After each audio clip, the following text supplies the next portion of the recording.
porte-avions Foch a pris la mer pour le Proche-Orient. Il suit de quelques heures le navire l'Orage. Les deux bâtiments vont rallier les forces françaises qui croisent déjà au large de Beyrouth. Ce soir, Alain Decaux, de retour du Liban, est l'invité de ce journal.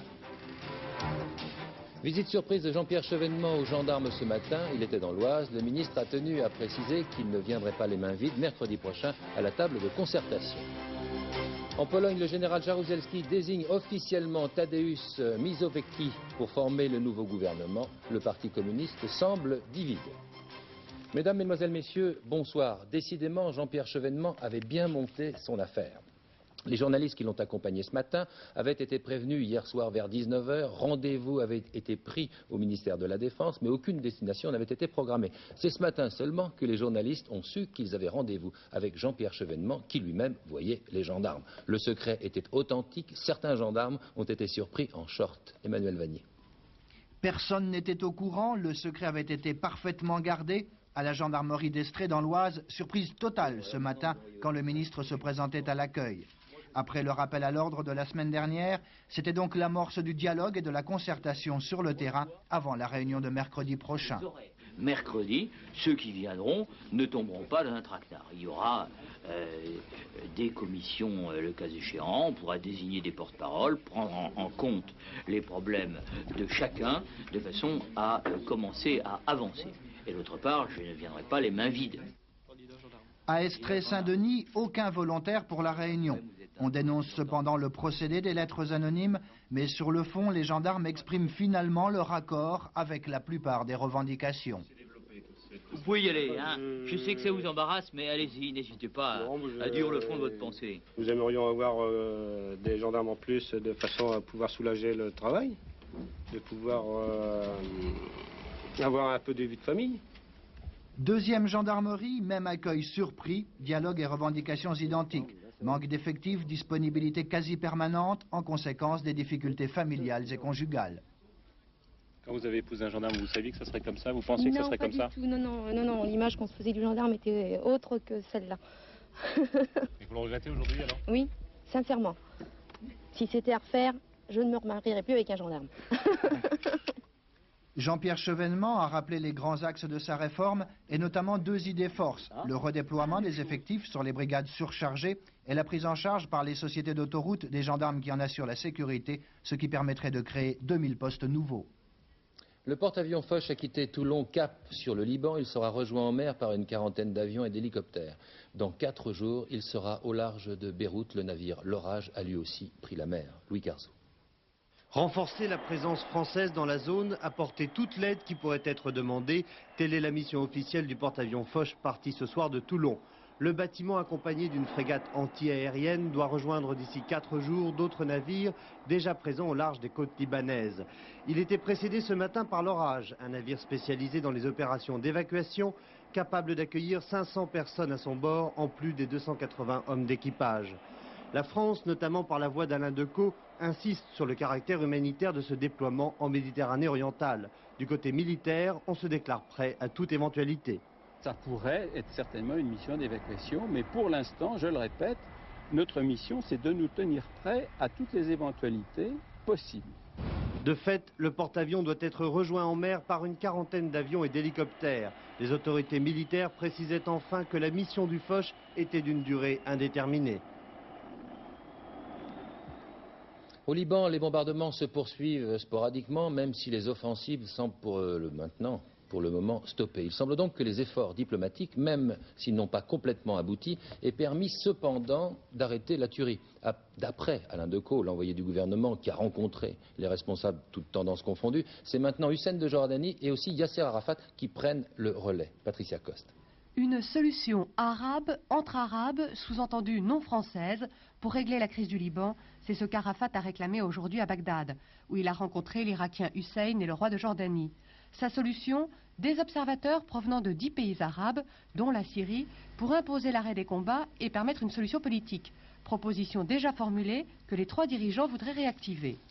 Mais loin de préparer la paix à Beyrouth aujourd'hui, les pro-syriens renforcent leur position et ils déclarent ouvertement avoir rompu le cessez-le-feu demandé par l'ONU. Quelques salves d'obus seulement sur le littoral, mais la tension est maintenue. Chef de file des durs, le druze Walid Jumblat, que l'on voit ici avec Alain Decaux, à qui il explique tranquillement que la flottille de guerre française envoyée au Liban ne devrait servir qu'à une seule chose, emmener loin des côtes le général chrétien Aoun. En fait, les responsables de la région, qu'ils soient pro ou anti-chrétiens, redoutent tous une intervention militaire de la France, à part le général Aoun. Monsieur le ministre, bonsoir. Merci d'avoir accepté notre invitation. Je le disais il y a quelques instants, vous avez rencontré tout le monde. Alors, quels sont les enseignements que vous tirez de ce voyage à Beyrouth? Un mot tout de même, on vient de voir M. Jumblatt, je l'ai vu hier. Il a proféré une fois de plus des choses parfaitement inadmissibles contre notre pays. Il ne veut pas de l'aide de la France. Mais attention, c'est qu'il l'a fait dans un communiqué après ma visite. Que vous a-t-il dit à vous alors?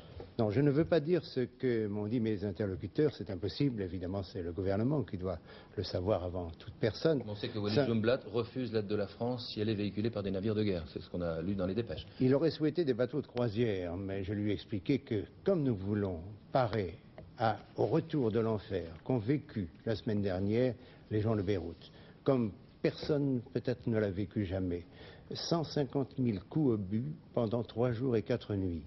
C'est pratiquement la réserve de coups que possède l'armée française. Alors oui, ces gens subissent cela. Actuellement, il y a l'ombre d'un cessez-le-feu. On tire toujours, mais ce n'est plus l'enfer. Si jamais l'enfer revenait, il faut tout prévoir. Eh bien, à ce moment-là, il faut que nous soyons en mesure de pouvoir évacuer nos ressortissants, qui sont plusieurs milliers. Ceci explique l'envoi des bâtiments de guerre. Ça n'a pas de rapport. Il y a par ailleurs une aide humanitaire, mais ce ne sont pas les bateaux de guerre qui vont l'apporter. La France prépare avec les 11 de la communauté une aide humanitaire pour tout ce qui manque. Ils n'ont plus rien. Ils n'ont plus d'eau, ils n'ont pas d'électricité, ils n'ont rien à manger, ils n'ont plus de médicaments. Un cardiaque, un diabétique ne peuvent plus se soigner et ils sont en danger de mort. Voilà l'aide humanitaire que la France et les 11 pensent lui apporter. Que vous ont demandé les personnes que vous avez rencontrées? Je ne parle pas du personnel politique. Eh bien, j'ai vu les gens des deux côtés. Et j'ai redit que si la France, depuis des siècles, est la protectrice des chrétiens d'Orient, c'est le rôle que l'histoire lui a donné, la France est l'amie de tous les Libanais sans exception, parce que les souffrances, elles sont dans tous les camps. Les obus tombent dans tous les camps. Et il y a cette amitié entre les Libanais et les Français qui font que, de la manière vraiment la plus désintéressée du monde, quels sont nos intérêts au Liban? Nous n'en avons pas, sinon l'amitié. Et je leur ai dit à tous que nous ne pouvons plus tolérer, nous Français, qu'une telle catastrophe continue. D'où notre offensive diplomatique, tous azimuts. Vous pensez que vous êtes en train de réussir cette offensive? Écoutez. Les tirs ont cessé dans une certaine mesure. Nous avons agi auprès de tous nos amis. Nous avons envoyé des émissaires partout. Nous continuons à travailler d'heure en heure. Et disons-le, si le Conseil de sécurité a fait cet appel au cessez-le-feu, nous y sommes pour beaucoup. Alors disons que ça sert, au moins il n'y a plus l'enfer. On continue, oui j'ai entendu, on tirait quand j'étais là. Mais cela dit, c'était plus l'enfer. Alors, est-ce que vous me disiez tout à l'heure, qu'est-ce que vous rapportez de là-bas? Eh bien, je rapporte le sentiment que ces gens ont vécu des choses tellement épouvantables les derniers jours, qu'il y a de tous les côtés un souhait réel d'en finir. Alors maintenant, la parole est aux politiques, et ce qui m'a été dit des deux côtés me donne à penser qu'il est possible qu'on aille dans le bon chemin. Mais personne ne peut malheureusement rien dire de plus. Vous pensez que le ministre de la francophonie avait réellement sa place là-bas? Oui, parce que le Liban est un pays francophone. Il y a 44 partenaires de la francophonie qui sont unis parce qu'ils ont le français en commun. Et dans les pays où il y a plusieurs communautés, eh bien la francophonie rassemble. Au Liban, il y a la langue française et j'allais dialoguer avec un pays francophone. À votre avis, dans quel sens va la diplomatie? Est-ce qu'elle va dans le sens d'un retrait syrien? On fait pression sur Damas pour que les troupes se retirent. Quelle est la solution qu'on met en avant? Le gouvernement français appuie et a appuyé depuis le début l'initiative arabe à Casablanca de confier à une commission tripartite composée de l'Algérie, du Maroc et de l'Arabie saoudite un plan. Ce plan a été fait, le rapport est déposé et la France salue vraiment avec beaucoup d'encouragement cette mission. Alors que des pays arabes proposent un plan de paix au Liban, nous leur avons demandé de réactiver leur action. Et nous avons demandé à tous nos amis d'aller dans le même sens. Monsieur le ministre, je vous remercie. Michel Rocard est arrivé cet après-midi à Nouméa. Il se rend sur le Caillou 1 an après la signature des accords de Matignon. Sa première escale de 48 heures a été consacrée à renouer le dialogue avec l'Australie. Selon le Premier ministre, les difficultés ont été surmontées. Rachid Arab. Michel Rocard revient en Nouvelle-Calédonie un an, presque jour pour jour après les fameux accords de Matignon, les accords entre indépendantistes et loyalistes qui avaient décidé d'essayer de vivre en paix sur ce territoire du bout du monde. Depuis, le Premier ministre a refait le voyage une fois dans des circonstances dramatiques, en mai dernier, après l'assassinat de Jean-Marie Djibaou et Yewene Yewene. Aujourd'hui à Nouméa, il n'y avait que Jacques Lafleur pour accueillir Michel Rocard. Le chef du gouvernement vient en Nouvelle-Calédonie pour vérifier que les 3 nouvelles provinces mises en place par la loi fonctionnent effectivement et que sa politique de développement économique et social est bien en route. Michel Rocard risque d'entendre quelques critiques, notamment du côté des indépendantistes qui trouvent que les choses ne vont pas assez vite.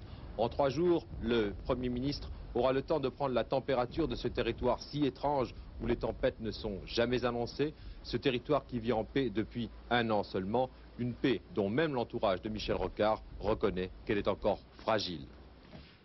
On apprend aujourd'hui que le commandant Le Gorju, qui avait mené l'assaut dans la grotte d'Ouvéa, a quitté le GIGN, c'est-à-dire le groupe d'intervention de la gendarmerie nationale. Il a été mis en disponibilité à sa demande. Il a dirigé une 50aine d'opérations, libéré 150 otages et s'est montré habile négociateur dans les affaires de mutinerie dans les prisons ou avec les forcenés.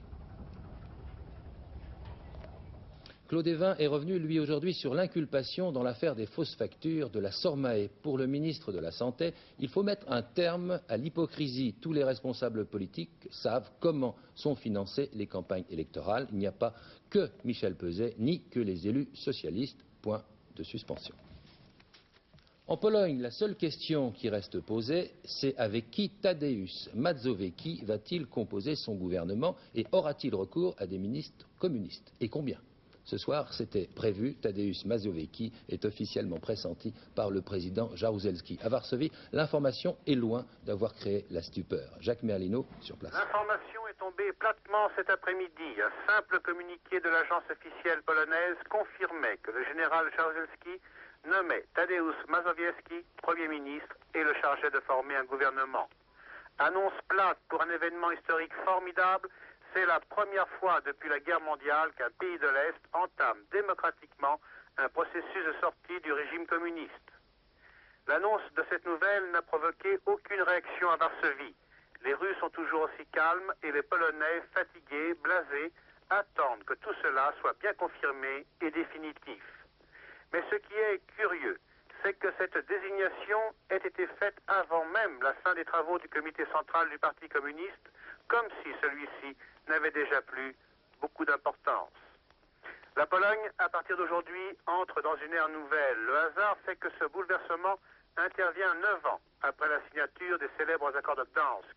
C'est dans ce pays une tradition. Les bonnes nouvelles arrivent souvent dans la semaine qui suit le 15 août. Le général Jaruzelski devait confirmer cette nomination par une brève déclaration à la télévision en fin de journée.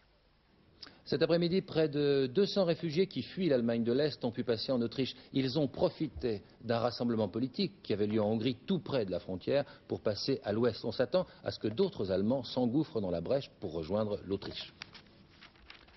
À Saint-Jacques-de-Compostelle, ils étaient 450 000, principalement des jeunes venus pour accueillir le pape Jean-Paul II. Le Saint-Père, lors de son passage à Strasbourg, leur avait donné rendez-vous pour la journée de la jeunesse. Sur place, en Espagne, Jean-Claude Darigo. Jean-Paul II à Saint-Jacques-de-Compostelle aujourd'hui, un pèlerin presque comme les autres, en tout cas se prétend volontiers aux antiques rites et traditions. Le bâton, le bourdon à la main, le manteau brun frappé de la célèbre coquille omniprésente à Saint-Jacques, il a voulu symboliquement accomplir son pèlerinage avec les jeunes qu'il avait convoqués ici. Je veux être, a-t-il dit, un témoin de la foi pour vous encourager, vous les jeunes, à la vivre avec intensité. Si vous êtes fidèles, vous changerez le monde. Des phrases qui ont manifestement fait mouche dans une foule qui n'a pas ménagé son enthousiasme et sa disponibilité dans le recueillement.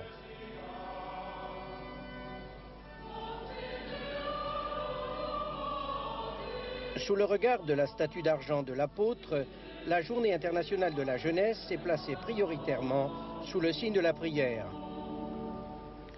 Le folklore n'a pas été absent avec le fameux encensoir d'argent pesant plusieurs dizaines de kilos et actionné par 8 hommes.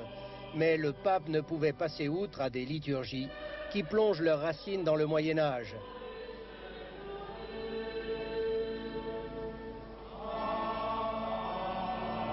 Cependant, tous ceux qui étaient là ont bien compris que Jean-Paul II avait bien l'intention, au-delà des images pittoresques et colorées, de poser ce soir les bases d'une Europe spirituelle nouvelle, dont les jeunes de Compostelle seraient les bases et les acteurs.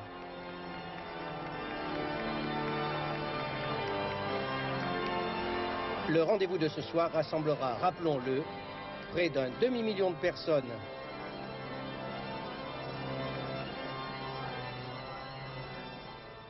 En Colombie, c'est bien différent, c'est la violence qui domine. Hier, les juges manifestaient et demandaient une protection. 50 d'entre eux avaient été assassinés ces derniers mois.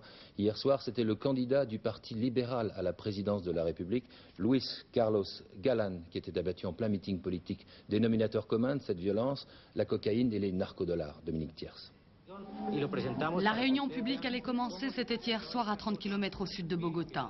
Le dauphin du Parti libéral préparait sa campagne en vue de la prochaine élection présidentielle en 1990. Soudain, en pleine foule, le son d'un pistolet mitrailleur entendu par 10 000 personnes.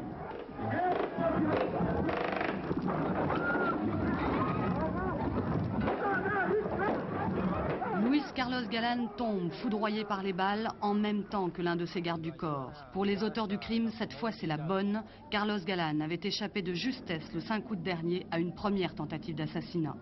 Selon les enquêteurs, sa tête avait été mise à prix, plus de 3 millions de francs. Déchaînement de la violence liée au trafic de la drogue. Quelques heures auparavant, c'est un colonel chargé de la lutte antidrogue qui avait été assassiné au volant de sa voiture. Le colonel Quintero commandait la province phare du trafic de cocaïne où se trouve ce que l'on appelle le cartel de Medellín. Les gros bonnets de la coke ont d'ailleurs revendiqué l'attentat. Violence toujours, c'était il y a 48 heures. Le magistrat Garcia était abattu quelques heures après avoir décidé de rejeter l'appel pour la mise en liberté de 2 dirigeants du cartel. Alors la colère monte, mais le gouvernement est impuissant. Pour l'État, il est impossible d'assurer une protection individuelle à chaque fonctionnaire, déclare le ministre colombien de la Défense, et il ajoute, nous ne pouvons traiter qu'au cas par cas.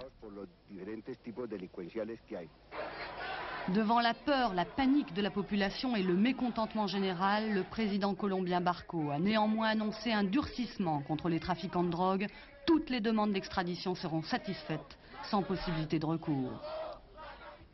En France, un très grave vice de fabrication a été découvert dans la centrale nucléaire de Gravelines dans le Nord. On s'est aperçu que des soupapes de sécurité qui doivent se déclencher en cas de surpression n'auraient pas pu fonctionner si elles avaient été sollicitées. Cette malfaçon existerait depuis plus d'1 an. Léo Lamberton. Incroyable. Pendant plus d'1 an, les 3 soupapes de protection du réacteur de Gravelines n'ont pas fonctionné normalement et personne ne s'en est aperçu. Il a fallu attendre le contrôle de routine effectué chaque année. Cause du mauvais fonctionnement, la présence de pièces, en l'occurrence des vis, non conformes. En cas d'incident, elles auraient ralenti l'ouverture automatique des soupapes destinées à refroidir le cœur du réacteur. Selon EDF, l'accident aurait été sérieux, mais il n'aurait eu aucune incidence sur l'environnement. Une question demeure, comment ce genre d'anomalie est-il possible? Normalement, les vis pleines auraient dû être retirées à la fin de l'intervention, elles ne l'ont pas été. Il s'agit donc incontestablement d'une erreur humaine et nous plaidons coupables. Est-ce que ça veut dire qu'il n'y a pas assez de contrôle de sécurité aussi?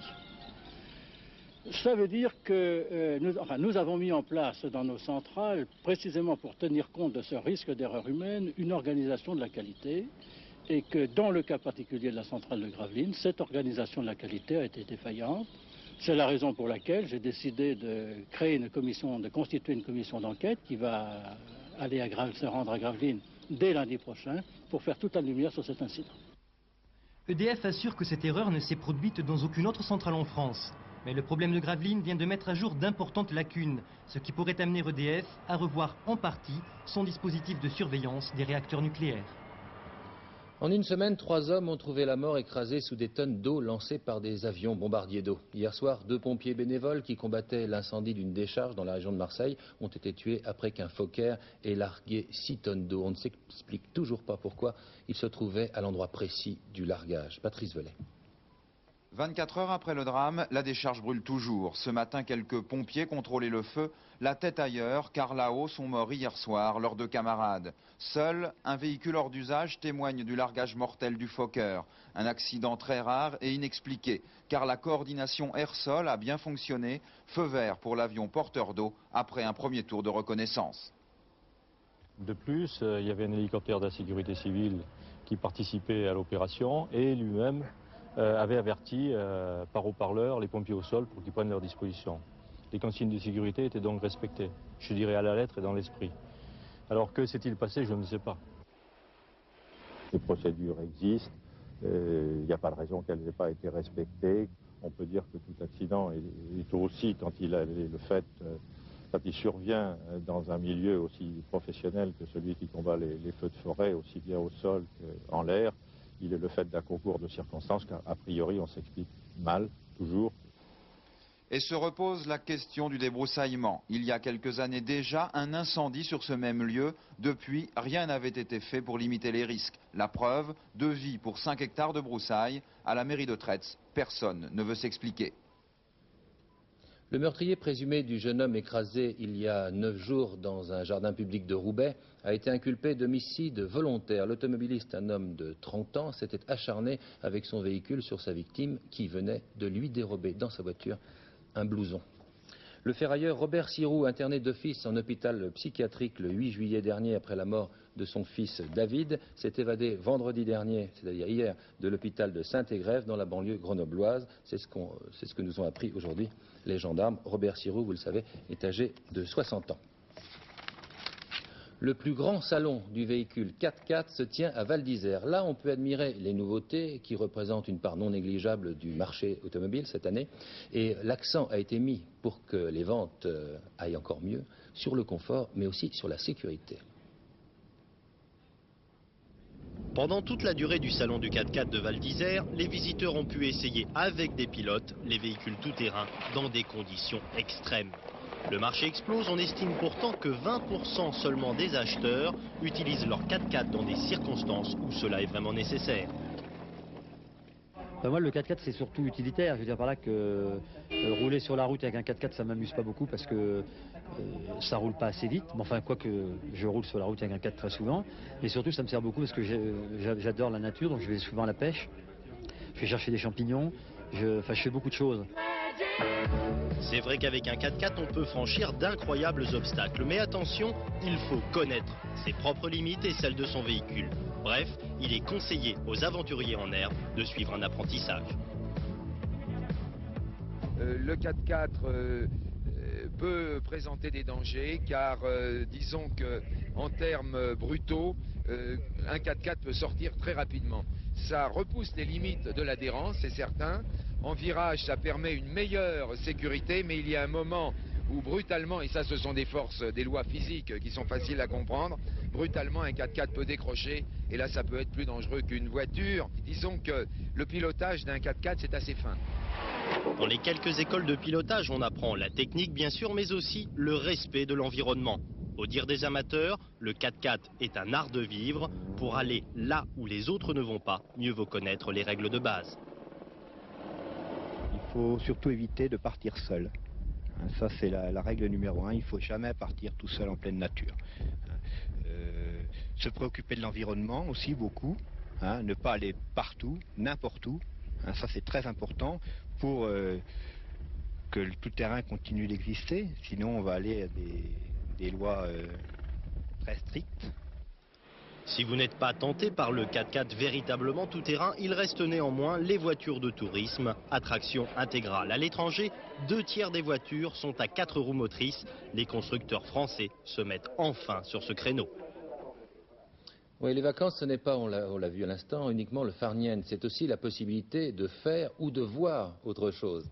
À l'île de Ré, certains vacanciers, qu'ils méritent, car ça n'est pas évident, vont contempler les oiseaux dans leur milieu naturel. Une vision qui appartient à ceux qui se lèvent tôt. Vincent Guérard et Patrick Gabet font partie de cela. Il est à peine 8h30 du matin. Le héron est déjà au travail, mais plus surprenant, le bronzage et les tenues caractéristiques de touristes courageux venus voir les petites bêtes de plus près dans la réserve de l'île de Ré, histoire de ne pas bronzer idiot toute la journée. J'aime bien aussi la plage, j'aime bien aussi me baigner, mais enfin je ne resterai pas toute une journée sur la plage. On a observé ensemble, en famille, un tas de choses, et puis on s'est dit pour aller un petit peu plus loin, quitte à y revenir après, calmement, faire des photos ou des choses comme ça, je pense que c'est un bon moyen de connaître les endroits où on va voir des jolies choses. Et notre petit groupe ne va pas être déçu du voyage. Spectacle rare que de voir l'avocette en pleine pêche. Spectacle tout aussi passionnant, un bécasseau variable qui se réveille. Mais voir des oiseaux dans une réserve, ça se mérite et beaucoup de candidats renoncent. Il y a des gens qui sont un petit peu surpris, ils s'attendaient peut-être à visiter la réserve. Déjà, mon réserve, ils ne savent pas trop ce que c'est. Peut-être, ça peut être le parc de Thoiry, un zoo, un truc comme ça. C'est vrai qu'on a eu des gens qui sont repartis parce qu'ils croyaient voir des oiseaux très près. Mais ça, c'est arrivé très rarement. On papote et on se fait surprendre. Une sterne cojac qui passe ici. Nom d'une pipe vite, mes jumelles, madame a failli rater le passage du busard des roseaux. Mais après tout, peu importe son nom. Le but de la sortie, c'est pas que vous repartiez en sachant que tel oiseau s'appelle courlis ou chevalier ou bécasseau. Le but de nos sorties, c'est en fait de faire découvrir l'observation, parce que ça, ils sont complètement oubliés. De toute façon, difficile de tout retenir. La preuve, les oiseaux préférés de Maude, ce sont ceux qui sont noirs avec des taches grises. Voilà. 16 000 personnes ont fait la balade l'an passé, 25 francs pour 2h30, c'est donné pour un spectacle pareil, en décor entièrement naturel. Encore une médaille d'or pour Jeannie Longo, les championnats du monde sur piste, deuxième titre pour Jeannie Longo, donc sacrée championne du monde de poursuite individuelle hier. Jeannie Longo a remporté aujourd'hui un nouveau titre mondial, celui de la course au point, et ce individuel. Mais les rapports du tiercé maintenant, voici les résultats. Il fallait jouer le 3, le 8 et le 12, qui rapportent pour 5 francs dans l'ordre 4 270 francs, et dans un ordre différent 854 francs. Pour le quartet, il fallait rajouter le 16, il rapporte pour 6 francs 16 377 francs et 60 centimes. Dans un ordre différent, 2047 francs et 20 centimes. Ce journal est à présent terminé, je vous remercie de l'avoir suivi. Dernière édition vers 23h40, Thierry Calmette, Laurent Cabrol pour la météo. Et j'aurai le plaisir, moi, de vous retrouver après vous avoir donné les pronostics, si on veut bien me les mettre au cadre. Je vous retrouverai donc demain à 13h. Voici les pronostics de Pierrette Bresse, le 6, le 4, le 7, le 8, l'As, le 10, le 11 et le 9. Voilà qui est fait. Je peux vous dire au revoir, à demain. Passez une bonne soirée sur Antenne 2, évidemment.